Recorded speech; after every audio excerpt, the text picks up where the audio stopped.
Hey there, and welcome to MACRODIVE. Can you imagine living a life without a smartphone, laptop, or even a car to drive yourself to work? That's the current reality of this world. Every single device or machine you use in your everyday life runs on chips. These tiny silicon things are the lifeblood of modern tech, weaving themselves into the fabric of our daily lives. They power everything from your smartphone to the flight computer in that Boeing jet you're catching for your holiday getaway. But here is the kicker. These chips are way more than just gadget fuels. They're also shaping international relations and economic battles between heavyweights like the US and China. And with tensions brewing in the South China Sea between China and Taiwan, things are getting even spicier.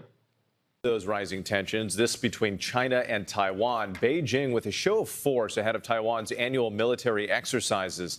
ABC's Britt Clennett joins us now from South Korea with the latest. Britt, good morning. Good morning, Whit. Yeah, Taiwan plans to hold those military drills next week. They're essentially a rehearsal in case China did invade the self-ruled island. And China is sending a clear message. Dozens of Chinese fighter jets and bombers flying toward Taiwan and crossing the midpoint of the Taiwan Strait. Today, we're gonna find out just how impactful semiconductor chips are in today's economy, exploring their inner workings and the potential impact of a significant chip shortage in our daily lives. But before that, we're gonna start with a small history lesson about the first fully dedicated chip manufacturing facilities. It's quite an interesting story, so grab a cup of tea, get comfy, and let's dive in.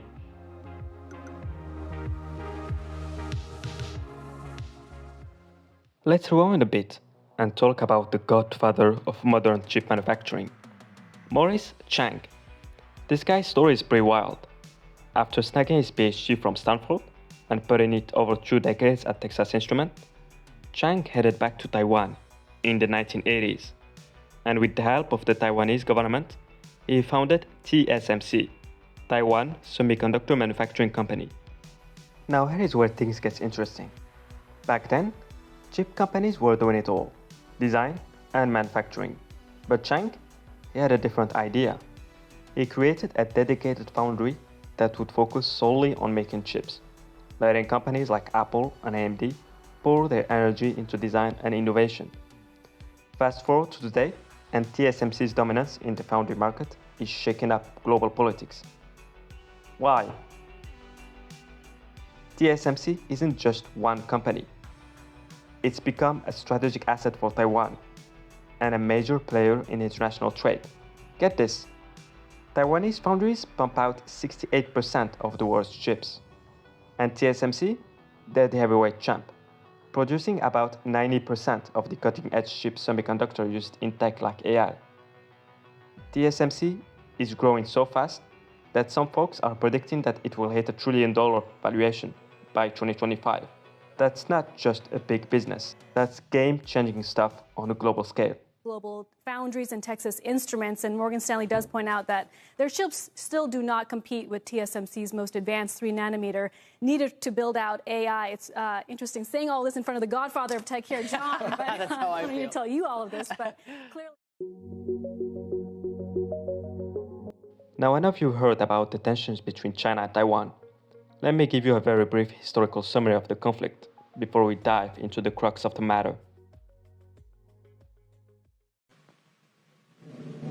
In the year 581, a group of Chinese migrants drifting far off the coast in their wooden junks came upon a lush green island rising out of the South China Sea.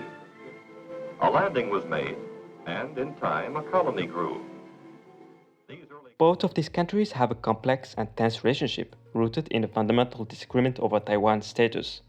China views Taiwan as a breakaway province that must be reunited with the mainland, while Taiwan considers itself a sovereign nation.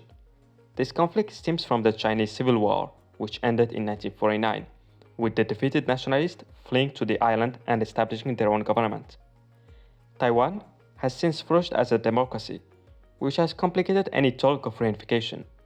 China, meanwhile, has become increasingly assertive in its claims, isolating Taiwan diplomatically and intensifying military activities in the region. The United States is trying to play a delicate balancing act, acknowledging China's claim while maintaining unofficial relations and providing military support to Taiwan. This ambiguity aims to deter both conflict and a declaration of independence. Recent events, however, including the election of pro-independence leaders in Taiwan and the US-China rivalry, have heightened tensions. Dialogue remains stalled, with China demanding Taiwan to accept its One China principle, an unacceptable condition for the island. As we mentioned earlier, Taiwan accounts for 68% of the global semiconductor market. Any disruption in the semiconductor supply would send ripples throughout the global economy, impacting everything from technology and trade to national security, and especially consumer spending, which in turn could have a lead to a massive global recession, as industries heavily reliant on these chips, such as electronics, automotive, and telecommunication, face crippling production delays. This would lead to a widespread shortage, price hikes, and a plunge in stock prices for companies dependent on semiconductors, such as Apple, Dell, or even car companies like Ford and Tesla, shaking investors' confidence and creating market volatility. But the technological landscape would suffer the most. Innovations in key areas like AI, 5G, and the Internet of Things would stagnate, setting back progress by years. Emerging technologies like autonomous vehicles and advanced robotics, which heavily depends on cutting-edge chips, would also face substantial setbacks, delaying their development and adoption. But the domino effect doesn't end here. The crisis would also raise national security concerns. Countries reliant on advanced semiconductors for their military capabilities, such as the US, could experience a weakening of their defense infrastructure, creating vulnerabilities, especially when we talk about chip-dependent technologies like the F-35 jet fighter. The scramble to secure semiconductor supplies could also further escalate geopolitical tensions, sparking conflicts over resources and shifting strategic alliances. Consumers would feel the impact acutely through product shortages and price increases. Electronic devices like smartphones, laptops, and gaming consoles would become scarce and expensive.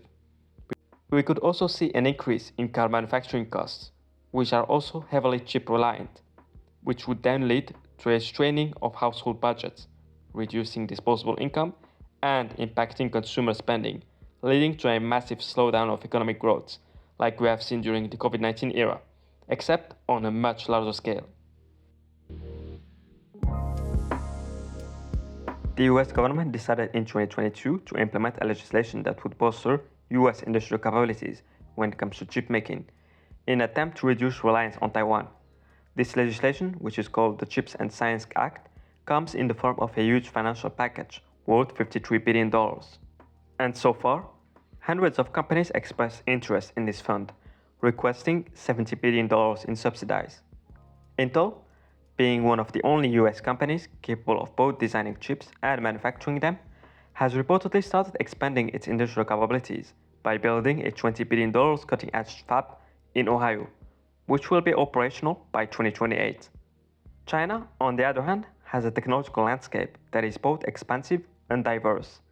It has spent billions of dollars trying to catch up with Taiwan, but all of its efforts have been vain, despite setting a goal of reaching self-sufficiency target of 40% by 2020 and 70% by 2025 through a series of multi-billion dollar state-funded investment programs called Big Fund, the latest one unveiled in late May 2024. Despite this effort, Beijing currently still has a chip self-sufficiency that is close to 16% and still imports over $400 billion worth of semiconductors. Since 2015, $150 billion have been invested in the semiconductor industry, especially in areas like research and development, which is more than any other country in the world. While China still doesn't have any form of self-sufficiency, its technological progress has been so efficient that SMIC and Huawei Technologies, which are China's biggest chip makers and designers, have been capable of producing 7nm chips in 2023, which was first achieved by TSMC and Western companies in 2018, so it's only 5 years behind.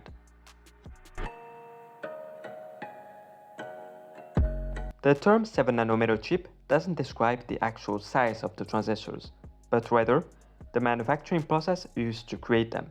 It's essentially a marketing term used by chip manufacturers to signal a new generation of their technology. What it really signifies is a shift towards smaller transistors compared to previous generations, like 10 nanometers. This miniaturization allows for a higher density of transistors on a single chip, much like fitting more marbles in a smaller box. This increased density translates to more powerful and versatile chips, capable of handling more complex tasks.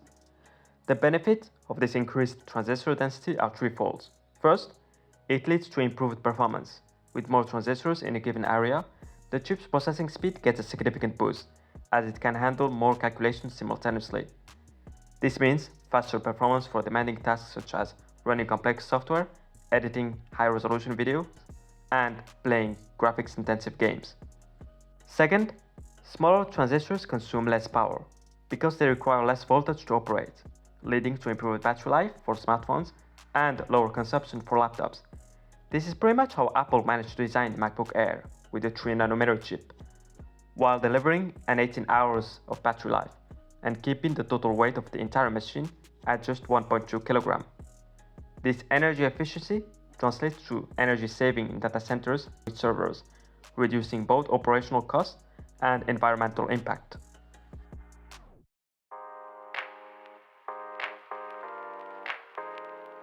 Building chip manufacturing factories, commonly called fabs, is extremely expensive. A single one costs between $5 and $20 billion. But in order to know why it costs that much, we first need to understand the manufacturing process of semiconductor chips. So it all begins with meticulous planning by a team of computer engineers who designs the chip's intricate circuitry using specialized software. Ultra-pure silicon ingots, which are materials abundantly found in rocks and sands, are grown under controlled conditions, resembling giant shiny rods.